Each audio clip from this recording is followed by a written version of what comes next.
Bismillahirrahmanirrahim. Assalamualaikum warahmatullahi wabarakatuh. Perkenalkan, nama saya Suraya, NIM 19010352, kelas 5C, jurusan Tadris Matematika, Universitas Islam Negeri Mataram. Baiklah, saya akan menjelaskan tentang pengukuran, penilaian, dan evaluasi pembelajaran matematika yang mengacu pada prinsip-prinsip Al-Quran dan Sunnah. Jadi yang pertama yaitu pengukuran. Untuk mengetahui sejauh mana dan sampai di mana pendidikan yang telah diaplikasikan oleh Rasulullah SAW kepada umatnya, itu terdapat dalam Al-Quran surah An-Nam ayat 27, yang dimana di situ dijelaskan tentang berkatalah seseorang yang mempunyai ilmu dan Alkitab dari Alkitab, aku akan membawa singgasana itu kepadamu sebelum matamu berkedip. Maka tatkala Sulaiman melihat singgasana itu terletak di hadapannya, ia pun berkata, ini termasuk karunia Tuhanku untuk mencoba aku, apakah aku bersyukur atau mengingkari. Sebuah nikmat dari Tuhanku, dan barang siapa yang bersyukur, maka sesungguhnya dia bersyukur untuk kebaikan dirinya, dan barang siapa yang ingkar, maka sesungguhnya Tuhanku Maha Kaya lagi Maha Mulia.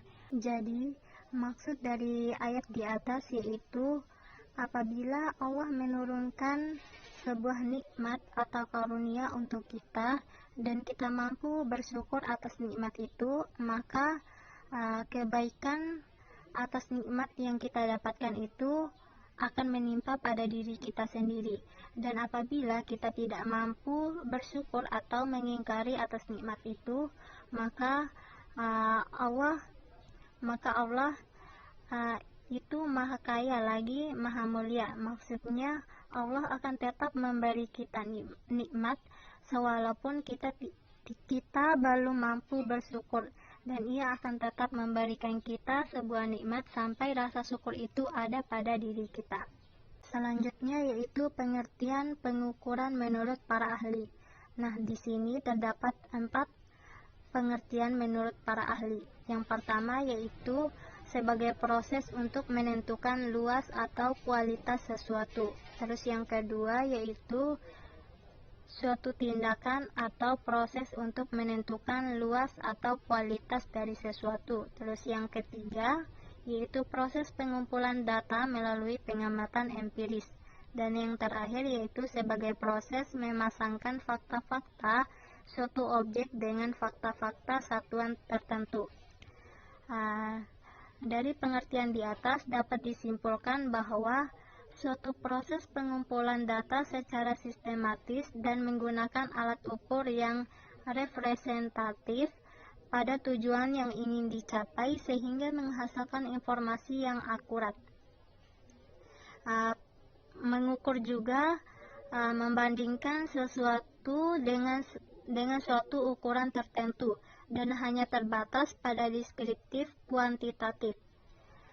Yaitu jika seorang guru ingin menafsirkan kemampuan siswa mampu atau tidak dalam belajar matematika, maka banyak hal yang bisa guru dapatkan melalui pengamatan data empiris prestasi pada siswa pada materi-materi, bahwa sub-sub materi yang pernah diujikan dalam bentuk kuis, latihan, penugasan, dan latihan, dan lain-lain, sehingga semua aspek yang diamati benar-benar representatif dan mendapat simpulan yang akurat. Selanjutnya yaitu poin kedua yaitu penilaian. Penilaian ini memberikan tafsir atau kabar gembira bagi yang beraktivitas baik dan memberikan iqab atau siksa bagi yang beraktivitas buruk atau tidak baik.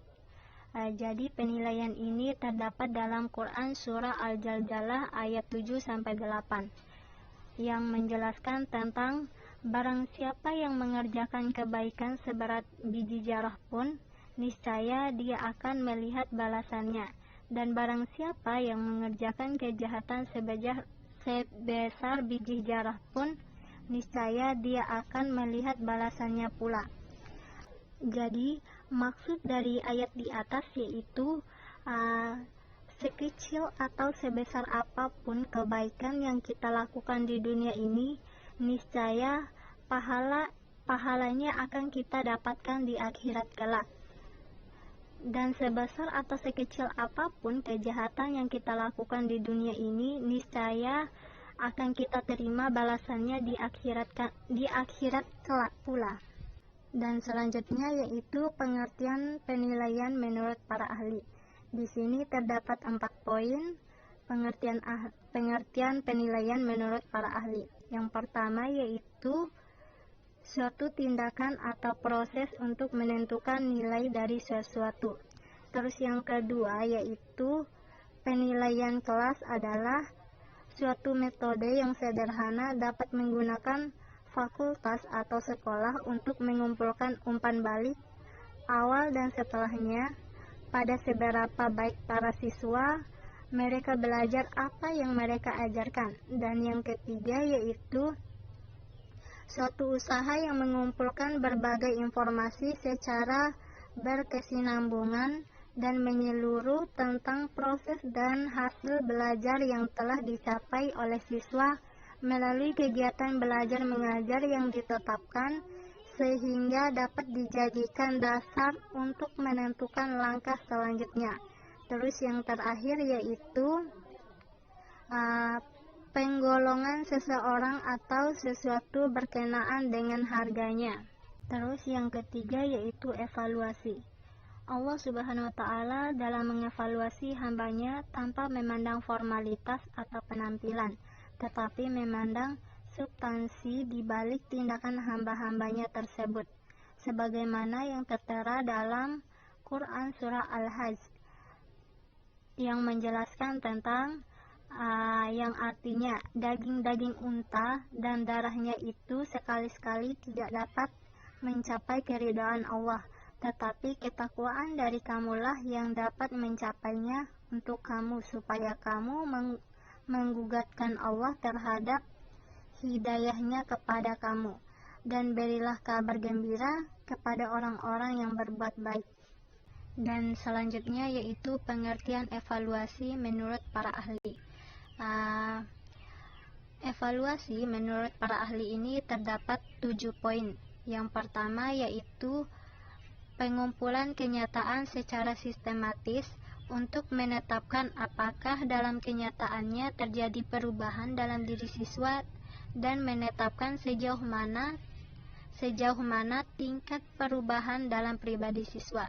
Terus yang kedua yaitu proses menggambar, memperoleh dan menyajikan informasi yang berguna untuk menilai alternatif keputusan.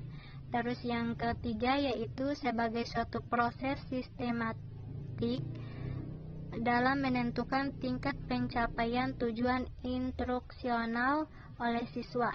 Artinya ada 2 aspek penting dalam permasalahan definisi tersebut, yakni yang pertama yaitu evaluasi menunjuk pada proses yang sistematik.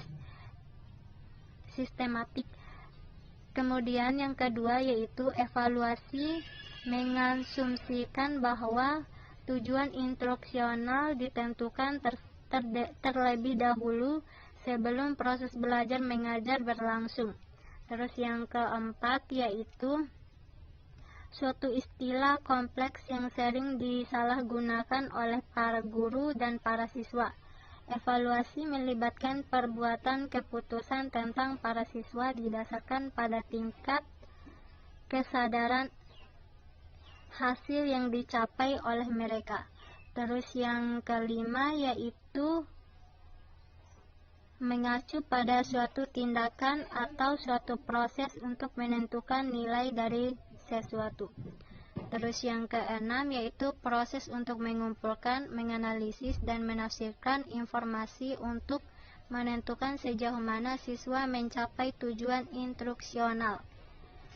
Terus yang terakhir yaitu proses menyediakan, memperoleh, dan menyajikan informasi tentang harga dan jasa dari beberapa tujuan.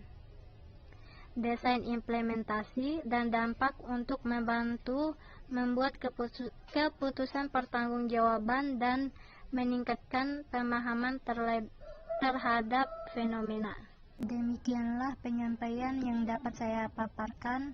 Apabila ada kesalahan dan kekeliruan, mohon dimaafkan. Sekian, wassalamualaikum warahmatullahi wabarakatuh.